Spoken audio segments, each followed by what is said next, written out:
Cars.com Auto Review.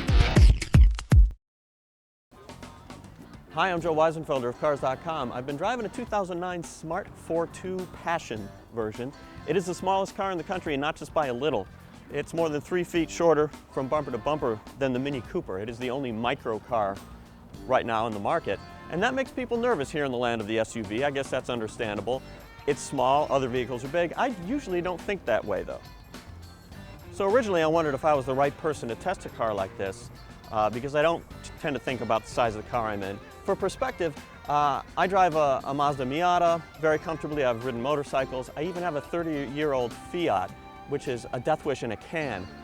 With that perspective, this car scares the crap out of me. Now, as you can see, it's a two-seater, and it's roomier than you might think. A lot of headroom, because there are only 2 seats. There's room to work with. I want to make clear, what concerns me isn't one thing. It's not just the size of the car, it's a combination of things, and very important in that is a fundamental flaw, and that is the transmission. It's a single clutch automated manual, which means it's kind of like an automatic, but it shifts for you, not well. And even though it's improved a little bit for 2009, it's still, it's unpredictable, it's erratic. I'm also disappointed in the brakes. They have a binary, all or nothing kind of a feel to them. Either you're not braking hard enough, or you're braking a little too hard. It's difficult to come to a complete stop slowly and smoothly.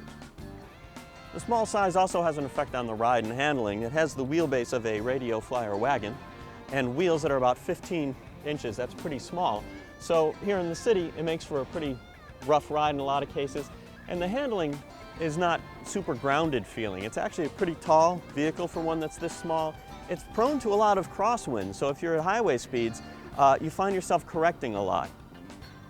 Now, according to government ratings, this is the only passenger car with a rollover rating of 3 stars as opposed to 4. That means it's more likely to roll over in an accident than any passenger car and some car-based SUVs. It's more in the class of an SUV, a truck-based SUV, in terms of its rollover propensity. Where I think there's a real problem for the Smart here that isn't necessarily in other small cars or motorcycles, etc., is when people are bearing down on you, they're not giving you any respect because you're in a little car. They ride your bumper, they'll cut you off without hesitation, they jump in front of you if you're trying to accelerate into traffic. The problem is, in that situation, you want really good, reliable acceleration and really good brakes and nimble control. That, unfortunately, is what the ForTwo doesn't give you.